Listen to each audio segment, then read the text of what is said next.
16 सोमवार व्रत कथा। दोस्तों, व्रत तो हमारे समाज का एक अंग है। ये परंपरा सदियों से चली आ रही है।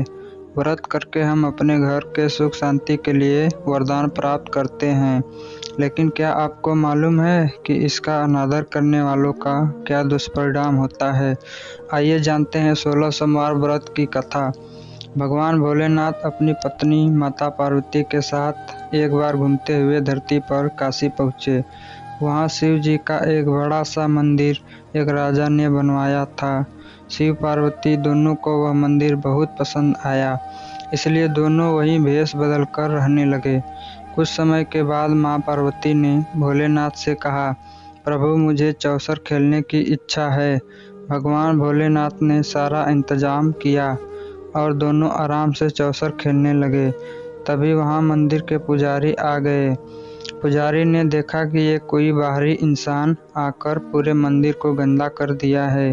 ये लोग को यहाँ से भगाना पड़ेगा। तब पुजारी ने लोगों को वहाँ से निकाल दिया। तब माँ पार्वती को क्रोध आ गया और उन्होंने पुजारी को श्राप देकर कुबड़ बना दिया।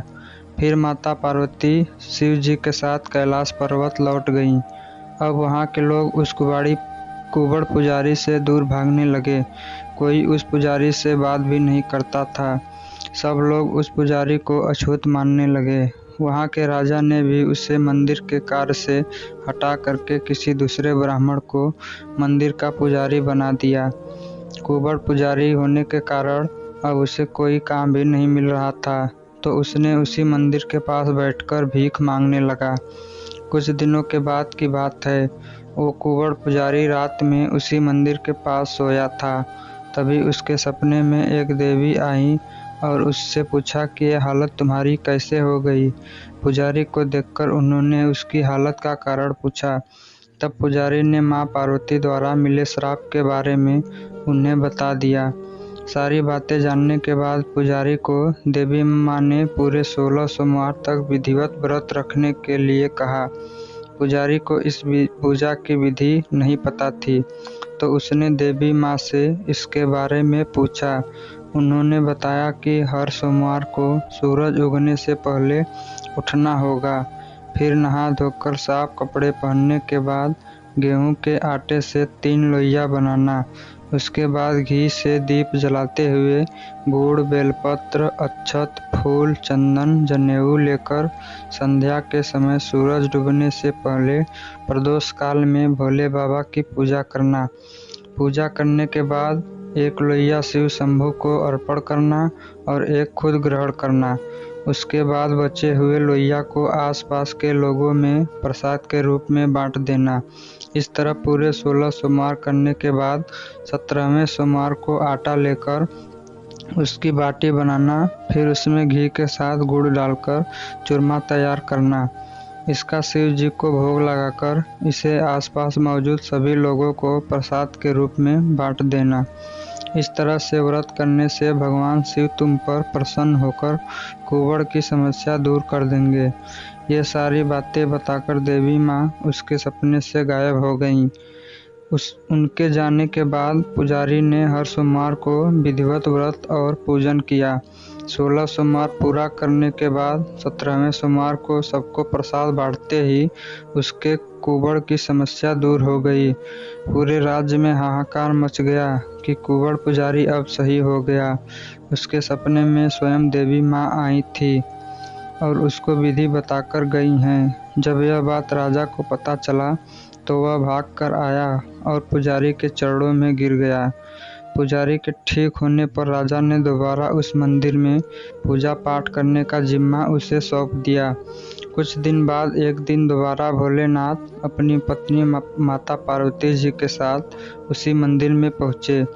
पार्वती जी ने जब देखा कि वो कुबड़ मुक्त हो गए हैं, तो उन्होंने पुजारी से पूछा कि ऐसा कैसे हुआ।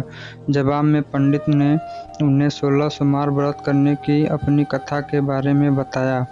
पुजारी की बात सुनकर माँ पार्वती काफ़ी खुश हुई। उन्होंने भी 16 सोमवार व्रत रखने की ठान ली। इसके लिए माँ पार्वती ने पुजारी से पूरी विधि जानी और अपने नाराज बेटे कार्तिकेय को वापस पाने के लिए नियम से व्रत करने लगी। 17वें सोमवार को जब उन्होंने सबको प्रसाद बांटा तो उसके कुछ दिनों बाद ही कार्तिकेय लौट आए। उन्होंने माँ पार्वती के पास पहुंचकर पूछा, माता, अचानक कुछ हुआ कि मेरा सारा गुस्सा ही खत्म हो गया। क्या आपने कोई उपाय किया था? जवाब में पार्वती जी ने 16 सोमवार के व्रत की कथा सुनाई। यह सुनकर कार्तिकेय को भी 16 सोमवार का व्रत करने का मन हुआ, क्योंकि वो अपने मित्र ब्रह्मदत्त के दूर जाने से दुखी थे। माता पार्वती से 16 सोमवार व्रत की विधि जानकर उन्होंने अपने दोस्त ब्रह्मदत्त की वापसी की मनोकामना के साथ व्रत शुरू किया। पूरे 16 सोमवार व्रत करने और उसके विधि विधान से समापन करने के कुछ ही दिन बाद कार्तिकेय का दोस्त लौट आया। वापस आने के बाद ब्रह्मदत्त ने कार्तिकेय से पूछा, आखिर ऐसा क्या किया तुमने कि मेरा मन बदल गया? मैं बिल्कुल भी वापस आना नहीं चाहता था, लेकिन एकदम तुम्हारा ख्याल आया और मैं लौट आया। कार्तिकेय ने भी अपने दोस्त ब्रह्मदत्त को 16 सोमवार व्रत की महिमा के बारे में बताया। इसके बारे में जानने के बाद ब्रह्मदत्त ने भी व्रत रखना शुरू कर दिया। व्रत खत्म होते ही वह अपने दोस्त कार्तिकेय से विदा लेकर यात्रा पर निकल गया। दूसरे नगर पहुंचते ही ब्रह्मदत्त को पता चला कि एक राजा ने अपनी बेटी के विवाह के लिए स्वयंवर रखा है। राजा की प्रतिज्ञा है कि उनकी हथनी जिस भी लड़के के गले में माला डालेगी वही उसकी बेटी से विवाह करेगा। उत्सुक होकर ब्रह्मदत्त भी महल में पहुंच गए। वहां कई सारे राजकुमार थे। उसी वक्त हथनी ने अपने सुंड में माला उठाई और ब्रह्मदत्त के गले में डाल दी। राजा ने अपनी प्रतिज्ञा को पूरा करने के लिए ब्रह्मदत्त को अपनी बेटी का विवाह करवा दिया। शादी के बाद ब्रह्मदत्त से उसकी पत्नी ने पूछा, आखिर आपने ऐसा कौन सा अच्छा कार्य किया था कि हथनी ने सबको छोड़कर आपको मेरे लिए चुना? ब्रह्मदत्त ने उसे 16 सोमवार को व्रत के बारे में बताया। राजकुमारी ने यह सब जानने के बाद अपने पति से विधि पूछकर व्रत करना शुरू कर दिया। व्रत के समापन के बाद उसे एक सुंदर सा बेटा हुआ, जिसका नाम गोविंद रखा गया। गोविंद जब बड़ा हुआ तो उसने अपनी माँ से एक दिन अपने जन्म के बारे में पूछा, आखिर मैं आपके ही घर पैदा क्यों हुआ? कौन सा शुभ कर्म आपने किया था? गोविंद को उसकी माँ ने 16 सोमवार व्रत की कथा सुनाई। गोविंद ने भी शिव भगवान की महिमा जानने के बाद बड़े से राज्य को पाने की चाह में 16 सोमवार व्रत रखना शुरू कर दिया। व्रत पूरा होते ही एक दिन पास के ही राजा को गोविंद पसंद आ गया। उन्होंने अपनी बेटी से उसकी शादी करवा दी। कुछ ही दिनों बाद उस राजा का देहांत हो गया। अब गोविंद ही पूरा राज्य संभालने लगा। गोविंद ने भगवान शिव को धन्यवाद कहते हुए दोबारा 16 सोमवार का व्रत रखा। इसके समापन के दिन उसने अपनी पत्नी के से सभी सामग्री पास के शिव मंदिर तक पहुंचने के लिए कहा। उसकी पत्नी ने खुद जाने के बजाय पूजा की सामग्री कुछ सेवकों के हाथों मंदिर तक पहुंचा दी। उसी दौरान आकाशवाणी हुई, राजन, तुम्हारी पत्नी ने 16 सोमवार व्रत का आदर सम्मान नहीं किया। अब तुम उसे अपने महल से तुरंत निकाल दो, वरना तुम्हारा सब कुछ खत्म हो जाएगा।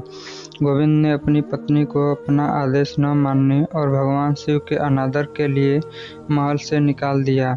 अब वह भूखी प्यासी दर दर भटकने लगी। उसे जो भी सहारा देता उसका सब कुछ चौपट हो जाता था। एक दिन उसने एक बुढ़िया की सूत की गठरी को छुआ तो सारा सूत हवा में उड़ गया। फिर उसे एक तेनाली ने रहने के लिए घर दिया तो उसके सारे तेल के मटके खुद ब खुद टूटने लगे। ऐसी मनहूसियत को देखते हुए हर किसी ने उसे अपने हाथ से निकाल दिया। अब उसकी मदद कोई नहीं करता था।